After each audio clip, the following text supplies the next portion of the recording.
just the postscript on the game. If, after watching the film, what seemingly went so right in the first half and then seemingly so wrong for most of the second?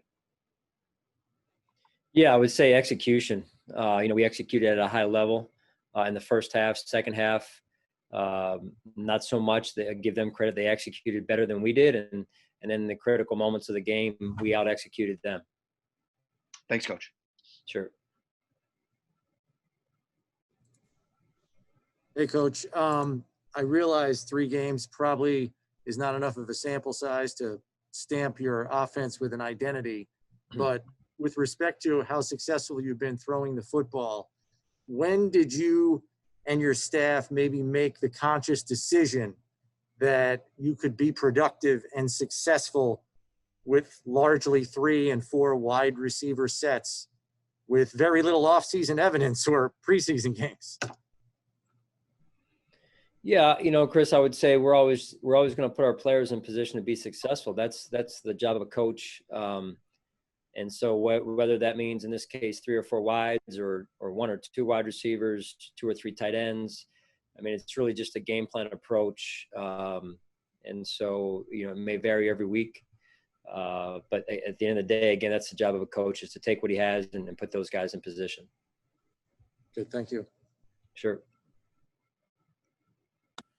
Hey, Sean, as far as just injuries go, I was wondering if you had an update on any of the guys that were banged up yesterday, specifically Smoke, Micah, Dion.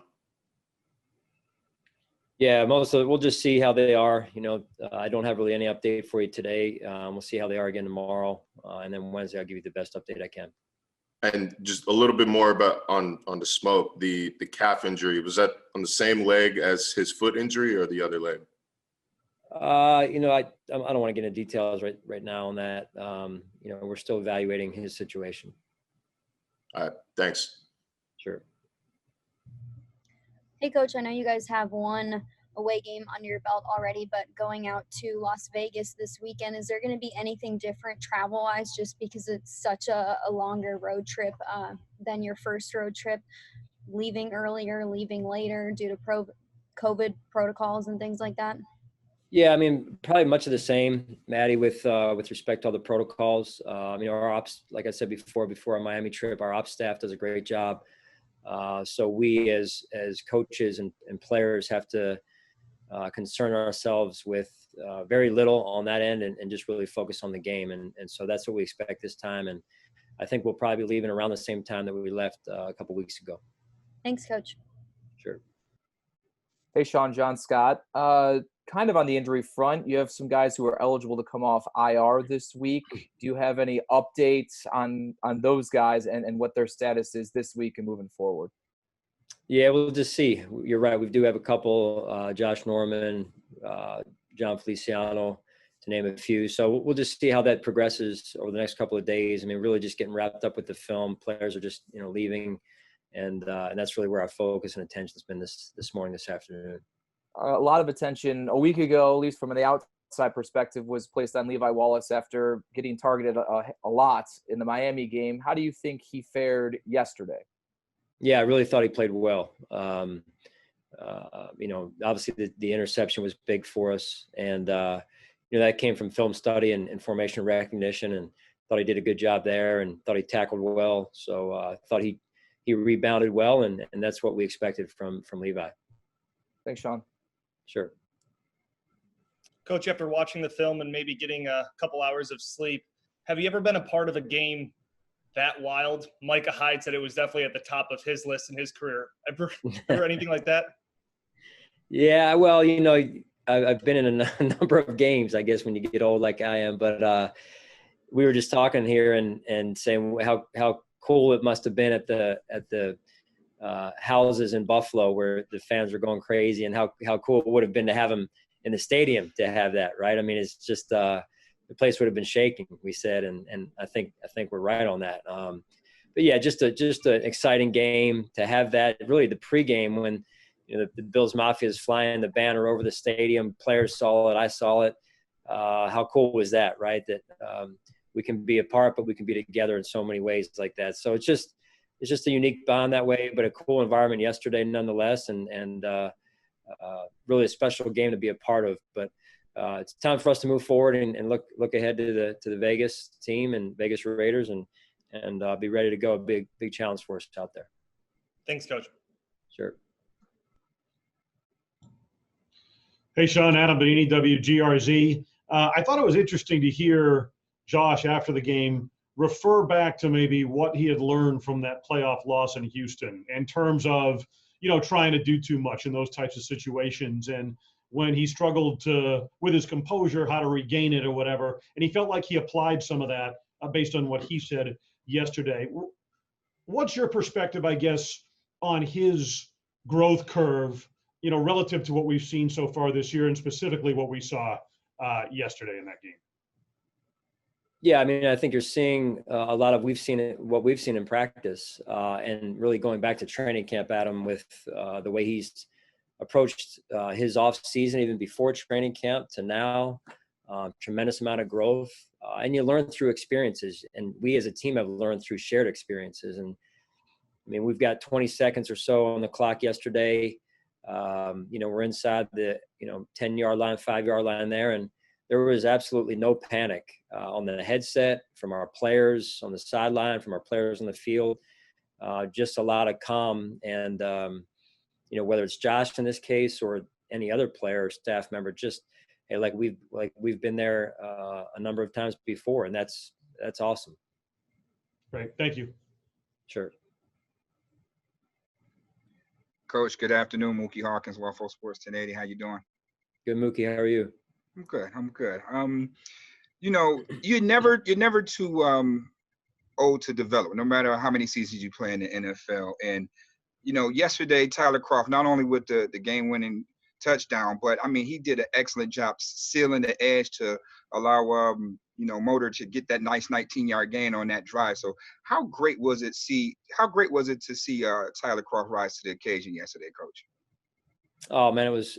I mean, I'm sure I'm not the only one, but you asked to pull our locker room. He's a well-liked guy in our locker room. He's got a great family. He's been through some adversity, in particular last season, and he, you look at the Pittsburgh catch he had for the touchdown to help us get to the playoffs last year, and then to come out, and he's just been a great teammate all the way through training camp. He's had a great camp, and he played a great football game. I mean, certainly we all have things to work on, as does he. But again, I give him a lot of credit, man, because he played strong through that play where he had to run through the linebacker and made a great catch in the corner of the end zone there. So that was not an easy catch, and he pulled it in. And he's developing as a football player for us, and we're happy to have him. Absolutely. And turning the page, you are 3-0 going into Vegas. Just tell us your assessment of a John Gruden's offense. Well, Coach Gruden, he's won a Super Bowl. He gets the credit that he so deserves. He's a heck of a coach. I've learned a lot watching him, being around him when he was on the telecast, and just talking football with him. So I've got a lot of respect for Coach Gruden and his football teams. Thank you, Coach. Good luck this week. Yeah, thanks. Hey, Coach, Matt Frino here. Tremaine spoke yesterday after the game about how, not making an excuse, but that he's still kind of working through, that injured shoulder, and he made a decision late to play, and he was glad that he made it. What was your takeaways a day later of his performance and how he was able to go out there and battle? Yeah, I appreciate the fact that he put the team first and he gritted through it. We're hoping every week and every day gets a little bit easier for him as far as that goes. And collectively we did some good things on defense, but also collectively, starting with me, we've got to do a better job in certain situations and areas there. So, Tremaine's a leader on the defense, and we look forward to him getting healthier and having good weeks as we move forward here. Thanks, Sean. Sure. Hey, Sean, Josh Reed here. What needs to be better after looking at the tape as far as the run defense goes? Man, you look really nice today, man. I got cleaned up today for you. Wow. Not bad, right? It's the lighting. You going to an interview? My boss wishes I was going for an interview. What was your question? Sorry, John. what needs to be better as far as the run defense goes?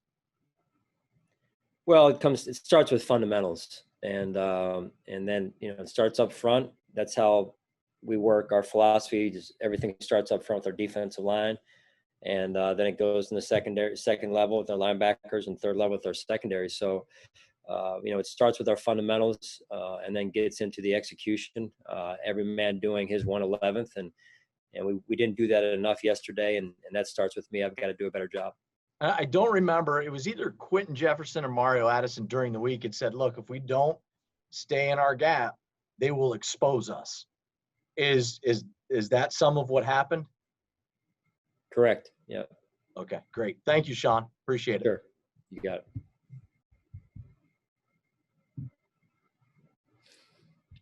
it. Hey, Sean, Mike Catalana.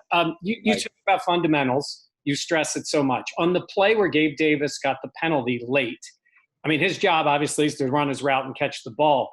But the way he runs it, it looks from the outside like you almost force contact by the defender. Is that a fundamental of a wide receiver? I mean, he got the call, and I know that's not his number one priority there, but he engages the receiver, and then he gets the call, and you guys get a first down. Am I reading too much into that, or is that something about the way he's supposed to run that route? Yeah, I mean, I just think it's maybe reading a little bit too much into it, Mike. He was running his route the way we coach it, the way Chad Hall, our wide receiver coach, coaches it, and Coach Dable, and they did what they did, and Josh we threw on time and threw to an open spot, and because of the bump there and the friction, we were off schedule a little bit there, and so so it gave us a new set of downs. And to follow with that with Gabe, I mean, he had to have more snaps yesterday. He's doing more things for you. 3 games into his career, I know he's a rookie, but you have got to be pretty impressed by what he's done for you. Yeah, very, very happy with where he is. A lot of football yet to be played, Mike, as you know. The cool part is, and the cool piece of it is very unselfish in his approach to this point. He's filling in for Cole 1 minute, next minute he's filling in for John, next minute he's filling in for Diggs. And so it's just a nice little thing they got going. And then for him to be able to execute at a high level while not being the primary guy at any position necessarily, I think says a lot about him and the way he's prepared during the week. Great. Thank you. Sure. Hi, Sean. Matt Fairburn here. Points are up across the league early, in this season. Certainly not just in your games. What do you think it is about this season that's causing this? The advantage seems to be with the offense early on. Yeah, we were discussing that earlier today, Matt, and hard to say, right? Because you'd think it'd be the other way a little bit from an execution standpoint with the passing game and offensive football. But hey, football gods are at work, I guess, and I know what we've got to work on, and that's we've got a long list of things we have to work on our side here. So, So I mean, look, at the end of the day, we give credit where credit's due. Offenses are doing a good job. Yesterday, both offenses I thought played well, and defensively, I've got to do a better job here. And I know so far there hasn't been any announcement on what's going to happen in terms of whether you guys will have fans at your next home game, but what's your hope, I guess? What's the hope in the building that next time you walk out into Bills Stadium that there'll be at least a few of them out there? No, that'd be awesome, right? That'd be awesome, man. I miss our fans. But I listen, whatever protocols are in place, that's what we go by, and we would love to have them. But even if they're not in our stadium, we know that they're in our heart. And like I said, man, flying the Bills Mafia, flying that banner over the stadium was awesome. And when we go on the road and there are fans allowed, we know our fans are going to take up most of those seats anyway. So, we just can't wait to see our fans again because they're a big part of us. Thanks, Sean. Sure. Hey, Sean, sounds like Fairburn and I are kind of on the same wavelength because I was going to ask the same thing. The county came out today and said that they would be open to having 7,000 fans inside the stadium. And obviously you guys can only control what you can control. But I wanted to know what the difference is between the 2 games you played at home and then the game in Miami, even though there were limited people there. what was kind of the vibe? How noticeable was it, even though it's so many fewer people than you would usually be playing in front of? Well, it's crazy that I would never think it would be significant enough to make a difference, or so you could tell a difference when you're out there competing as we are. But because it's been empty for the most part, whether it's been our scrimmages, our games at home, and 2 of those now, and then the one on the road we went on, there was fans of this. So it's just there's a marked difference. And then I've watched some games where there's been some fans, and I think, again, even though those numbers are smaller compared to what we're used to, that there is a noticeable difference in the stadium and in the environment, the atmosphere.